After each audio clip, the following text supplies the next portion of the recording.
കഴിഞ്ഞ 3 വർഷമായി യുദ്ധനിരീക്ഷകരും രാഷ്ട്രീയ നേതാക്കന്മാരും ടെലിവിഷനിലെ നിരീക്ഷകരുമെല്ലാം ഒരേ കഥയാണ് ലോകത്തിൻ്റെ മുമ്പിൽ വന്ന് പറയുന്നത്.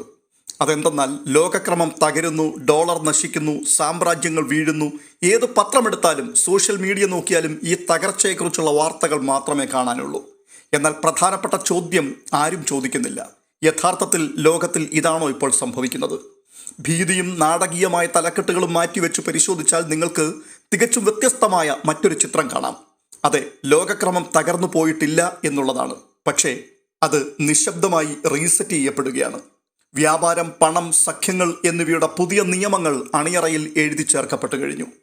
തകർച്ചയും റീസെറ്റും തമ്മിലുള്ള വ്യത്യാസം നിങ്ങൾ മനസ്സിലാക്കണം. തകർച്ച എന്നുള്ളത് ശബ്ദായമാനമാണ്, പെട്ടെന്നുള്ളതാണ്. എന്നാൽ റീസെറ്റ് നിശബ്ദമാണ്, ക്രമാനുഗതമാണ്.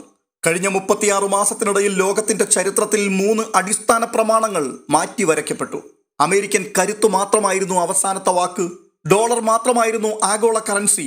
പാശ്ചാത്യ രാജ്യങ്ങളായിരുന്നു ലോകത്തിന്റെ ഏക വിപണി. എന്നാൽ ഇപ്പോഴിതാ ആ സാഹചര്യങ്ങൾ പൊടുന്നനവെ മാറിമറിഞ്ഞിരിക്കുന്നു. നമസ്കാരം.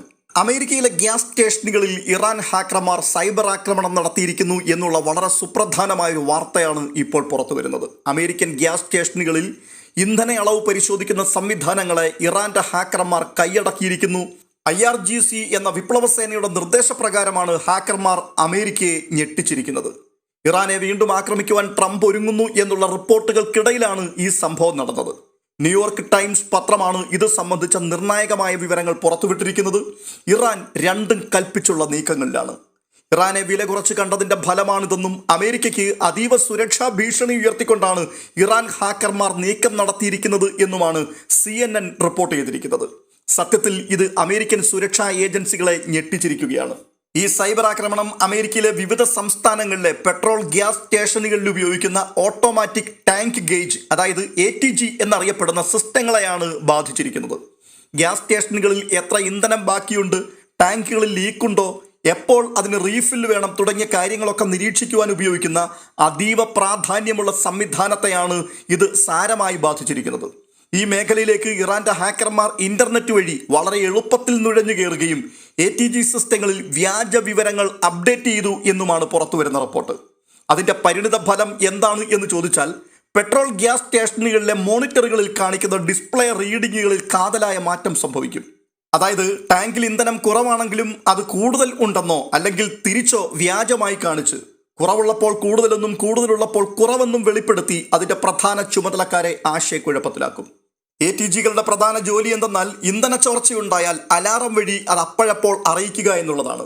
ഹാക്കർമാർ ഡിസ്പ്ലേ റീഡിംഗ് മാറ്റുന്നതിലൂടെ ഇന്ധനം വൻതോതിൽ ചോർന്നാൽ പോലും സിസ്റ്റം അതെല്ലാം സാധാരണ നിലയിലാണ് എന്ന് വ്യാജമായി കാണിക്കും. ഇതാണ് അമേരിക്കൻ ഏജൻസികളെ ആകുലപ്പെടുത്തുന്നത്. ഇന്ധനത്തിന്റെ അളവ് തെറ്റായി കാണിക്കുന്നതിലൂടെ ടാങ്കുകളിൽ ഇന്ധനം തീർന്നു എന്ന രീതിയിലുള്ള വ്യാജ വിവരങ്ങൾ പരത്തുവാൻ ഹാക്കർമാർക്ക് കഴിയും. ഇത് ഇന്ധന വിതരണ ശൃംഖലയെ തകിടം മറിക്കുകയും പൊതുജനങ്ങൾക്കിടയിൽ വലിയ പരിഭ്രാന്തി പരത്തുകയും പൂഴ്ത്തിവെപ്പിന് കാരണമാക്കുകയും ചെയ്യും എന്നുള്ള ആശങ്കകളാണ് ഇപ്പോൾ അമേരിക്കൻ വിപണിയിൽ ഉയരുന്നത്. മാത്രവുമല്ല, പെട്രോൾ ഗ്യാസ് സ്റ്റേഷനുകൾ പോലെ രാജ്യത്തെ പ്രധാനപ്പെട്ട മറ്റ് ഇന്റർനെറ്റ് അധിഷ്ഠിത ജലവിതരണ ശൃംഖലകൾ, വൈദ്യുത ഗ്രിഡുകൾ എന്നിവയിലേക്കും സമാനമായ സൈബർ ആക്രമണങ്ങൾ നടത്തുവാൻ ഇറാന് സാധിക്കും എന്നത് അമേരിക്കയ്ക്ക് വലിയ തലവേദന സൃഷ്ടിക്കുകയും ചെയ്യുന്നു. ഇറാന്റെ സൈബർ കരുത്തിനെ അമേരിക്കൻ സുരക്ഷാ ഏജൻസികൾ വില കുറച്ച് കണ്ടതിന്റെ ഫലമാണ് ഇതെന്നാണ് ഈ രംഗത്തെ വിദഗ്ധർ അഭിപ്രായപ്പെടുന്നത്. ഇതിനിടയിൽ ഇറാൻ എന്ന രാജ്യത്തിനെതിരായി 2ാം ഘട്ട ആക്രമണം അഴിച്ചുവിടുന്നതിനെക്കുറിച്ച് ഇസ്രായേലും അമേരിക്കയും ഗൗരവമായി ആലോചിച്ചുകൊണ്ടിരിക്കുകയാണ്. പക്ഷേ അങ്ങനെ സംഭവിച്ചാൽ പോലും ഇറാനെ സംബന്ധിച്ചിടത്തോളം അത് കാര്യമായി അവരെ ബാധിക്കാൻ സാധ്യതയില്ല എന്നുള്ള രീതിയിലാണ് പാശ്ചാത്യ മാധ്യമങ്ങൾ പോലും ഇപ്പോൾ വാർത്തകൾ പ്രചരിപ്പിക്കുന്നത്. കാരണം വെടിനിർത്തൽ കാലയളവിൽ ഇറാനിൽ കാര്യമായ മാറ്റങ്ങളും തന്ത്രപ്രധാനമായ മുന്നേറ്റങ്ങളും ഒട്ടനവധി നടന്നിട്ടുണ്ട് അത്രേ. ഒറ്റവാക്കിൽ പറഞ്ഞാൽ പശ്ചിമേഷ്യയിലെ യുദ്ധം അത് ഞങ്ങളെ അല്ല ബാധിച്ചിരിക്കുന്നത്, ലോകത്തിലെ ഏറ്റവും വലിയ സൈനിക സാമ്പത്തിക ശക്തിയായ അമേരിക്കയെ തന്നെയാണ് ബാധിച്ചിരിക്കുന്നത് എന്നുള്ളത് ലോകത്തിന്റെ മുൻപിൽ ഇറാൻ ബോധ്യപ്പെടുത്തുകയാണ്. അമേരിക്കയുടെ കരുത്തും സ്വാധീനശേഷിയും എത്രത്തോളം ഉണ്ട് എന്നുള്ളത് ലോകരാഷ്ട്രങ്ങളുടെ മുമ്പിൽ ബോധ്യപ്പെടുത്തി കൊടുക്കുവാൻ ഈ ഒരു യുദ്ധത്തിൽ കൂടി ഇറാന് അവസരം ലഭിച്ചിരിക്കുന്നു എന്നുള്ളതാണ് യാഥാർത്ഥ്യം. അമേരിക്ക ഇപ്പോഴും ശക്തർ തന്നെയാണ്. പക്ഷേ അവരുടെ ശത്രുക്കൾ ശക്തരാകുമ്പോഴല്ല അവരുടെ സാമ്രാജ്യം തകരുന്നത്. മറിച്ച് തങ്ങളല്ല ഇനി യുദ്ധക്കളം ആദ്യം ദർശിക്കുന്നത് എന്ന് അവർ തിരിച്ചറിയുന്ന നിമിഷമാണ് അവരുടെ പതനം ആരംഭിക്കുന്നത്. ഇസ്രായേലിന്റെ വാക്ക് കേട്ടുകൊണ്ട് യുദ്ധഭൂമിയിലേക്ക് ട്രംപ് ചാടിയിറങ്ങി. പക്ഷേ അധികം താമസിക്കാതെ തന്നെ ട്രംപിന് ബോധ്യപ്പെട്ടു കാര്യങ്ങൾ കൈവിട്ടു പോവുകയാണ് എന്ന്. എന്നാൽ അങ്ങേയറ്റം ദുരഭിമാനിയായ ട്രംപ് അടുത്ത നിമിഷം വെടിനിർത്തൽ പ്രഖ്യാപിക്കുന്നു. തുടർന്ന് ഇറാനെ ഒന്നുമല്ലാതെയാക്കി തീർക്കും എന്ന രീതിയിലുള്ള ഭീഷണി പ്രസ്താവനകൾ നിരന്തരം നടത്തുവാൻ തുടങ്ങി. ഇപ്പോൾ അടിക്കും എന്ന് ആവർത്തിച്ച് പറയുന്നതല്ലാതെ പലതരത്തിലുള്ള പ്രകോപനങ്ങൾ ഇതിനിടയിൽ ഇറാൻ സൃഷ്ടിച്ചിട്ടും അടിക്കുന്നില്ല. എന്തുകൊണ്ട്? കാര്യങ്ങൾ പഴയതുപോലെ അല്ല നീങ്ങുന്നത്. ട്രംപിനെ കൊണ്ട് കൂട്ടിയാൽ കൂടാത്ത പല കാര്യങ്ങളും ഇതിനിടയിൽ ഉണ്ട് എന്നുള്ള ബോധ്യമാണ് വീണ്ടും ഒരു യുദ്ധത്തിലേക്ക് പോകാതിരിക്കുവാൻ തക്കവണ്ണം കാര്യങ്ങളെ കൊണ്ടുവന്നെത്തിച്ചിരിക്കുന്നത്. അമേരിക്കൻ നാവികസേനയുടെ നിയന്ത്രണത്തിലായിരുന്ന ഹോർമൂസ് കടലിടുക്ക് ഇനി അവരുടെ പൂർണ്ണ നിയന്ത്രണത്തിലല്ല എന്ന് വാഷിംഗ്ടൺ തിരിച്ചറിഞ്ഞിരിക്കുന്നു എന്നുള്ളതാണ് ഇവിടെ എടുത്തു പറയപ്പെടേണ്ട പ്രധാനപ്പെട്ട കാര്യം. ഒരു മിസൈൽ തൊടുത്തുവിട്ടത് കൊണ്ടോ ഒരു വിമാനം തകർത്തത് കൊണ്ടോ അല്ല അത് സംഭവിച്ചത്. മറിച്ച് ഭൂമിക്ക് മുകളിൽ നിശബ്ദമായി ഒരു ഉപഗ്രഹം പ്രവർത്തന സജ്ജമായപ്പോഴാണ്. ഒരു ഉപഗ്രഹത്തിന് എന്ത് ചെയ്യുവാൻ കഴിയും എന്ന് ഒരുപക്ഷെ ചിന്തിക്കുന്നവരുണ്ടാകാം. അവർക്ക് വേണ്ടി പറയാം, ആയിരക്കണക്കിന് വർഷങ്ങളായി ലോകം ഭരിച്ച എല്ലാ സാമ്രാജ്യങ്ങൾക്കും ഒരു സത്യാവസ്ഥ അറിയാമായിരുന്നു. ആദ്യം കാണുന്നവൻ അതിജീവിക്കുന്നു, അവസാനം കാണുന്നവൻ നശിക്കുന്നു. പേർഷ്യക്കാരും റോമാക്കാരും മംഗോളിയരും ബ്രിട്ടീഷുകാരും എല്ലാം ഇത് മനസ്സിലാക്കിയിരുന്നു. ഈ തത്വത്തിന്മേലാണ് അമേരിക്ക ലോകത്തിലെ ഏറ്റവും ശക്തമായ സൈനിക സംവിധാനം പോലും കെട്ടിപ്പടുത്തത്. പതിറ്റാണ്ടുകളായി ഗൾഫ് മേഖലയിൽ അമേരിക്കയുടെ അനുവാദമില്ലാതെ ഒരു കപ്പലിനും നീങ്ങുവാനാവില്ലായിരുന്നു. ഒരു മിസൈൽ മാറ്റിവെക്കാനോ ഒരു ബങ്കർ തുറക്കുവാനോ അമേരിക്കൻ ഉപഗ്രഹങ്ങളുടെ കണ്ണിൽപ്പെടാതെ ആർക്കും കഴിയില്ലായിരുന്നു. എന്നാൽ വാഷിംഗ്ടൺ യുദ്ധങ്ങളിൽ മാത്രം ശ്രദ്ധ കേന്ദ്രീകരിച്ചപ്പോൾ ചൈന നിശബ്ദമായി മറ്റൊരു തന്ത്രം മെനഞ്ഞു. അമേരിക്ക വിദേശ രാജ്യങ്ങളിൽ സൈനിക താവളങ്ങൾ നിർമ്മിക്കുവാൻ തിരക്ക് കൂട്ടിയപ്പോൾ ചൈന അതിനപ്പുറത്തുള്ള കാര്യങ്ങളെ നോക്കിക്കാണുവാൻ തക്കവണ്ണം കരുത്തുള്ള കണ്ണുകൾ നിർമ്മിച്ചു. ആകാശത്തും കടലിലും ആശയവിനിമയ ശൃംഖലകളിലും ആയിരക്കണക്കിന് ദൂരക്കാഴ്ചയുള്ള കണ്ണുകളെ അവർ സൃഷ്ടിച്ചെടുത്തു. അതുകൊണ്ട് എന്താണ് ഇപ്പോൾ സംഭവിക്കുന്നത് എന്ന് ചോദിച്ചാൽ, ഇറാൻ ചൈനയുടെ ഭ്രമണപഥത്തിലുള്ള നിരീക്ഷണ സംവിധാനങ്ങളുടെ സഹായം സ്വീകരിച്ചു തുടങ്ങിയിരിക്കുന്നു. അല്ലെങ്കിൽ അതിനൂതന സാങ്കേതിക വിദ്യകളാൽ ചിട്ടപ്പെടുത്തിയെടുത്ത ചൈനയുടെ ഉപഗ്രഹ കണ്ണുകൾ ഈ യുദ്ധത്തിൽ ഇറാനു വേണ്ടി പ്രവർത്തിച്ചു തുടങ്ങിയിരിക്കുന്നു എന്ന് സാരം. ഇതിന്റെ അർത്ഥം ഭയപ്പെടുത്തുന്നതാണ്. അമേരിക്കൻ യുദ്ധക്കപ്പലുകൾ ഇറാനെ കാണുന്നതിന് മുൻപ് തന്നെ ഇറാന് അവയെ കാണുവാൻ സാധിക്കും. വിമാനവാഹിനി കപ്പലുകളുടെ നീക്കങ്ങൾ തത്സമയം നിരീക്ഷിക്കുവാൻ ഇറാന് കഴിയും. അമേരിക്കൻ ഡ്രോണുകളുടെ വിന്യാസവും ഇന്ധനം നിറയ്ക്കുന്ന സമയവും അവർക്ക് കൃത്യമായി ഇനി മുതൽ പ്രവചിക്കുവാൻ സാധിക്കും. ഇറാൻ അമേരിക്കയെ ഇനി മുതൽ നേരിട്ട് യുദ്ധത്തിൽ തോൽപ്പിക്കേണ്ടതില്ല. അവർക്ക് വിവരങ്ങളുടെ തുല്യത നേടിയെടുത്താൽ മാത്രം മതിയായിരുന്നു. ഒരു ചെറിയ ശക്തിക്ക് വലിയൊരു സാമ്രാജ്യത്തിന് തുല്യമായ വിവരങ്ങൾ ലഭിക്കുമ്പോൾ വേട്ടക്കാരൻ വേട്ടമൃഗമായി മാറ്റപ്പെടുകയാണ്. യുദ്ധങ്ങൾ തുടങ്ങുന്നത് മിസൈലുകൾ പായുമ്പോഴല്ല.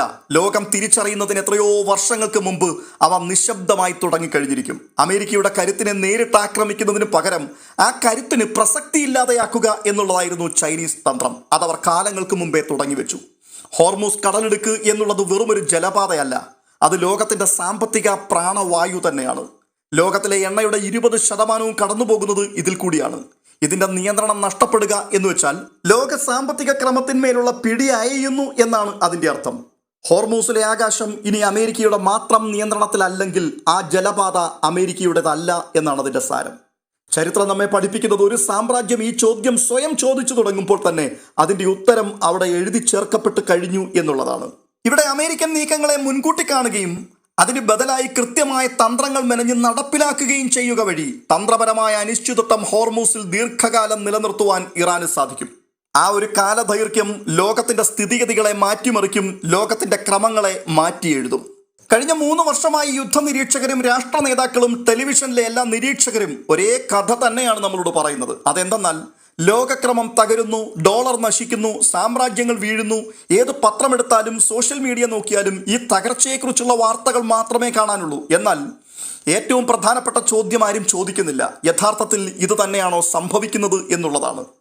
ഭീതിയും നാടകീയവുമായ തലക്കെട്ടുകൾ മാറ്റിവെച്ച് പരിശോധിച്ചാൽ നിങ്ങൾക്ക് തികച്ചും വ്യത്യസ്തമായൊരു ചിത്രം കാണുവാൻ കഴിയും. അത് ലോകക്രമം തകർന്നു പോയിട്ടില്ല എന്നുള്ളത് തന്നെയാണ്. മറിച്ച് നിശബ്ദമായി അത് റീസെറ്റ് ചെയ്യപ്പെടുകയാണ്. വ്യാപാരം, പണം, സഖ്യങ്ങൾ എന്നിവയുടെ പുതിയ നിയമങ്ങൾ അണിയറയിൽ എഴുതി ചേർക്കപ്പെട്ടുകൊണ്ടേയിരിക്കുന്നു. ഈ മാറ്റങ്ങൾ വരുന്ന ദശകങ്ങളിൽ നമ്മുടെ ജോലി, സേവിങ്സ്, ഇന്ധനവില, ഭക്ഷണ ചെലവ് എന്നിവയെല്ലാം സാരമായി ബാധിക്കും. തകർച്ചയും റീസെറ്റും തമ്മിലുള്ള വ്യത്യാസം ഇവിടെ കൃത്യമായി മനസ്സിലാക്കണം. തകർച്ച എന്നുള്ളത് ശബ്ദായമാനമാണ്, പെട്ടെന്നുള്ളതാണ്. എന്നാൽ റീസെറ്റ് നിശബ്ദമാണ്, ക്രമാനുഗതമാണ്. ഒരു കെട്ടിടത്തിലെ ലൈറ്റുകൾ കത്തുകയും ആളുകൾ ജോലിക്ക് പോവുകയും ചെയ്യുമ്പോൾ തന്നെ ആ കെട്ടിടത്തിന്റെ നിയമങ്ങൾ മാറി മറിയുന്നത് പോലെ കഴിഞ്ഞ 36 മാസങ്ങൾക്കിടയിൽ ലോകത്തിന്റെ 3 പ്രധാനപ്പെട്ട പ്രമാണങ്ങൾ മാറ്റിവരയ്ക്കപ്പെട്ടു. ആ പ്രമാണങ്ങൾ എന്തെന്ന് ചോദിച്ചാൽ, അമേരിക്കൻ കരുത്തു മാത്രമായിരുന്നു അവസാന വാക്ക്, ഡോളർ മാത്രമായിരുന്നു ആഗോള കറൻസി, പാശ്ചാത്യ രാജ്യങ്ങളായിരുന്നു ലോകത്തിന്റെ ഏക വിപണി. ഈ സ്ഥിതി ഇന്ന് മാറിയിരിക്കുന്നു. ഇതെങ്ങനെയാണ് സംഭവിച്ചത് എന്ന് ഓരോ രാജ്യങ്ങളുടെയും നീക്കങ്ങൾ പഠിക്കുന്നതിൽ കൂടി നമുക്ക് മനസ്സിലാക്കുവാൻ കഴിയും. അമേരിക്കയ്ക്ക് ഇപ്പോഴും വലിയ കരുത്തുണ്ട്, പക്ഷേ പഴയ കുത്തക ഇല്ല. അമേരിക്ക തകർന്നു എന്ന് പറയുന്നത് തെറ്റാണ്. ഇന്നും ലോകത്തിലെ ഏറ്റവും വലിയ സമ്പദ് വ്യവസ്ഥയും സൈനിക ശക്തിയും അമേരിക്ക തന്നെയാണ്. എന്നാൽ അമേരിക്കയുടെ സവിശേഷ അധികാരം അത് നഷ്ടപ്പെട്ടിരിക്കുന്നു. ലോകത്തിന്റെ കരുതൽ ധനത്തിൽ ഡോളറിന്റെ വിഹിതം 70% നിന്നും 58% താഴ്ന്നു. അമേരിക്ക ഇന്ന് ലോകത്തിലെ ഏക ശക്തിയല്ല, മറിച്ച് പല ശക്തികളിൽ ഒന്നു മാത്രമാണ്. അതേസമയം ചൈന സമാന്തര വ്യവസ്ഥയുടെ ശില്പിയായി മാറിക്കഴിഞ്ഞിരിക്കുന്നു. അമേരിക്കൻ വ്യവസ്ഥയെ തകർക്കുന്നതിന് പകരം ചൈന ചെയ്തത് അതിന് സമാന്തരമായി മറ്റൊരു വ്യവസ്ഥ കെട്ടിപ്പടുക്കുക എന്നുള്ളതായിരുന്നു. വാഷിംഗ്ടന്റെ അനുവാദമില്ലാതെ പണവും ഊർജവും കൈമാറുവാൻ കഴിയുന്ന ഒരു പൈപ്പ് ലൈൻ അവർ ഉണ്ടാക്കിയെടുത്തു. ഇന്ന് റഷ്യയുമായുള്ള ചൈനയുടെ 90% വ്യാപാരവും ഡോളറിലല്ല നടക്കുന്നത് എന്ന് ആർക്കും മനസ്സിലാക്കുവാൻ കഴിയും. അടുത്തത് റഷ്യയാണ്. അതിജീവനത്തിന്റെ ഏറ്റവും വലിയ പാഠമാണ് റഷ്യ ലോകത്തിന് കാട്ടിക്കൊടുത്തിരിക്കുന്നത്. ചരിത്രത്തിലെ ഏറ്റവും വലിയ ഉപരോധങ്ങൾ അമേരിക്ക റഷ്യക്കെതിരെ ഏർപ്പെടുത്തിയിട്ടും റഷ്യൻ സമ്പദ് വ്യവസ്ഥ തകർന്നില്ല. അവർ തങ്ങളുടെ എണ്ണയും ഗ്യാസും ഏഷ്യൻ വിപണികളിലേക്ക് തിരിച്ചുവിട്ടുകൊണ്ട് പിടിച്ചു നിന്നു. അതിലൂടെ പാശ്ചാത്യ രാജ്യങ്ങളുടെ സാമ്പത്തിക ഉപരോധം വിചാരിച്ചത്ര ഫലം കണ്ടില്ല എന്നത് ലോകത്തിലെ മറ്റ് രാജ്യങ്ങൾ ഇപ്പോൾ പഠിച്ചുകൊണ്ടിരിക്കുന്ന വലിയൊരു പാഠമാണ്. ഈ റീസെറ്റിലെ യഥാർത്ഥ വിജയി ഇന്ത്യയാണ്. ഈ മാറ്റങ്ങൾക്കിടയിൽ ഏറ്റവും ബുദ്ധിപരമായ നീക്കം നടത്തിയ രാജ്യമാണ് ഇന്ത്യ. ആരുടെയും പക്ഷം പിടിക്കുവാൻ ഇന്ത്യ തയ്യാറായില്ല. റഷ്യയിൽ നിന്ന് കുറഞ്ഞ വിലയ്ക്ക് എണ്ണ വാങ്ങുന്നതിനൊപ്പം തന്നെ അമേരിക്കയുമായി സാങ്കേതിക പ്രതിരോധ മേഖലകളിൽ ബന്ധം ശക്തമാക്കുകയും ചെയ്തു. ആഗോള രാഷ്ട്രീയത്തിൽ ഒരു ജൂനിയർ പാർട്ട്ണർ എന്ന നിലയിൽ നിന്നും സ്വന്തം നിലപാടുകളുള്ള ഒരു സ്വിംഗ് പവറായി ഇന്ത്യ മാറി. ലോകത്തെ ഏറ്റവും വേഗത്തിൽ വളരുന്ന സമ്പദ് വ്യവസ്ഥയായി ഇന്ത്യ മാറിയത് ഈ ഒരു നയം മൂലമാണ്. എന്നാൽ ഇന്ത്യയിൽ നിന്നും വ്യത്യസ്തമായി യൂറോപ്പ് വ്യക്തമായ ഒരു പക്ഷം തിരഞ്ഞെടുത്തു. അമേരിക്കയോടൊപ്പം ഉറച്ചു നിന്ന അവർക്ക് റഷ്യയുടെ ഊർജം നഷ്ടമായി. അതിന്റെ ഫലമായി ജർമ്മനി പോലെയുള്ള രാജ്യങ്ങളിലെ വ്യവസായങ്ങൾ തകരുകയും സാധാരണക്കാർക്ക് വലിയ ഊർജ ബില്ലുകൾ നൽകേണ്ടി വരികയും ചെയ്തു. സമ്പൂർണമായൊരു തകർച്ച സംഭവിച്ചില്ലെങ്കിലും ഈ റീസെറ്റിന് വലിയൊരു വിലയാണ് യൂറോപ്പ് നൽകിക്കൊണ്ടിരിക്കുന്നത്. പതിറ്റാണ്ടുകളായി അമേരിക്കയുടെ വിശ്വസ്ത സുഹൃത്തുക്കളായിരുന്ന സൗദി അറേബ്യയും UAEയും ഇപ്പോൾ ചൈനയുമായും റഷ്യയുമായും ബന്ധം സ്ഥാപിച്ചിരിക്കുകയാണ്. അവർ അമേരിക്കയെ ഉപേക്ഷിച്ചിട്ടില്ല, പക്ഷേ അമേരിക്കയുടെ വെറുമൊരു ഉപഭോക്താവായി തുടരുവാൻ അവരിനിമേൽ തയ്യാറല്ല. അടുത്തത് global south, Africa, Latin America, Asia തുടങ്ങിയ ഭൂഖണ്ഡങ്ങൾ. ഇന്നത്തെ ലോകത്ത് ഒരു രാജ്യത്തിന്റെ അനുവാദം മാത്രം കാത്തു നിൽക്കേണ്ടതില്ലെന്ന് ഈ രാജ്യങ്ങൾ തിരിച്ചറിഞ്ഞു. അവർക്കിന്ന് ഒന്നിലധികം ഓപ്ഷനുകൾ ലഭ്യമാണ്. ബ്രസീൽ മുതൽ വിയറ്റ്നാം വരെയുള്ള രാജ്യങ്ങൾ തങ്ങൾക്ക് മികച്ചത് നൽകുന്നവരുമായി സഹകരിക്കുവാൻ തുടങ്ങിയിരിക്കുന്നു. ചുരുക്കത്തിൽ ലോകം ഒരു വ്യവസ്ഥയിൽ നിന്നും 2 സമാന്തര വ്യവസ്ഥകളിലേക്ക് ചുവടുമാറ്റിയിരിക്കുന്നു. പഴയ അമേരിക്കൻ വ്യവസ്ഥ ഇപ്പോഴും നിലനിൽക്കുന്നുണ്ട്, എന്നാൽ അതിനൊപ്പം തന്നെ പുതിയൊരു പാതയും രൂപപ്പെട്ടു. ഈ പുതിയ ലോകക്രമത്തിൽ സൈനിക ബലമോ സമ്പത്തോ മാത്രമല്ല പ്രധാനം, മറിച്ച് ഇരുപക്ഷവുമായി ഒരുപോലെ സംസാരിക്കുവാനും ചർച്ച ചെയ്യുവാനുമുള്ള കഴിവിനാണ് വില. ഇന്ത്യയെപ്പോലെ 2 വശത്തു നിന്നും നേട്ടങ്ങൾ കൊയ്യുവാൻ കഴിയുന്ന രാജ്യങ്ങളാണ് ഈ പുതിയ റീസെറ്റിലെ യഥാർത്ഥ വിജയികൾ. ഓരോ സമ്പദ് വ്യവസ്ഥയും ചില മുൻധാരണകളിലാണ് നിലനിൽക്കുന്നത്. ഊർജം എവിടെ നിന്ന് വരും, വ്യാപാര പാതകൾ സുരക്ഷിതമായിരിക്കുമോ, ഏത് കറൻസി ഉപയോഗിക്കണം എന്നിവയെല്ലാം ഇതിൽ ഉൾപ്പെടുന്നതാണ്. പക്ഷേ ഈ യുദ്ധം ഈ സങ്കല്പങ്ങളെ മുഴുവനും തകിടം മറിച്ചിരിക്കുന്നു. ഇപ്പോഴത്തെ ചോദ്യം യുദ്ധം സമ്പദ് വ്യവസ്ഥയെ ബാധിക്കുമോ എന്നുള്ളതല്ല, മറിച്ച് ഏത് രാജ്യങ്ങളാണ് ഈ ആഘാതത്തെ അതിജീവിക്കുവാൻ പാകത്തിൽ തങ്ങളുടെ സാമ്പത്തിക വ്യവസ്ഥയെ മാറ്റിത്തീർത്തിരിക്കുന്നത് എന്നുള്ളതാണ്. യുദ്ധങ്ങൾ ആദ്യം മാറ്റി എഴുതുന്നത് ഊർജ വിപണിയെയാണ്. ലോകത്ത് വ്യാപാരം ചെയ്യപ്പെടുന്ന എണ്ണയുടെ ഏകദേശം 21% കടന്നു പോകുന്നത് ഹോർമൂസ് കടലിടുക്കിലൂടെയാണ്. അവിടെ ഉണ്ടാകുന്ന ചെറിയൊരു തടസ്സം പോലും ലോക സമ്പദ് വ്യവസ്ഥയെ വലിയ മാന്ദ്യത്തിലേക്ക് തള്ളിവിടും. മിഡിൽ ഈസ്റ്റിലെ എണ്ണയെ മാത്രം ആശ്രയിക്കാതെ ആഭ്യന്തര ഉൽപാദനത്തിലും പുനരുപയോഗ ഊർജത്തിലും ശ്രദ്ധ കേന്ദ്രീകരിച്ച രാജ്യങ്ങൾ അവർ സുരക്ഷിതരാണ്. അമേരിക്ക നിലവിൽ ലോകത്തിലെ ഏറ്റവും വലിയ എണ്ണവാതക ഉൽപാദകരാണ്. എന്നാൽ അമേരിക്കയുടെ വലിയൊരു ബലഹീനത അവരുടെ വർദ്ധിച്ചു വരുന്ന കടബാധ്യതയാണ്.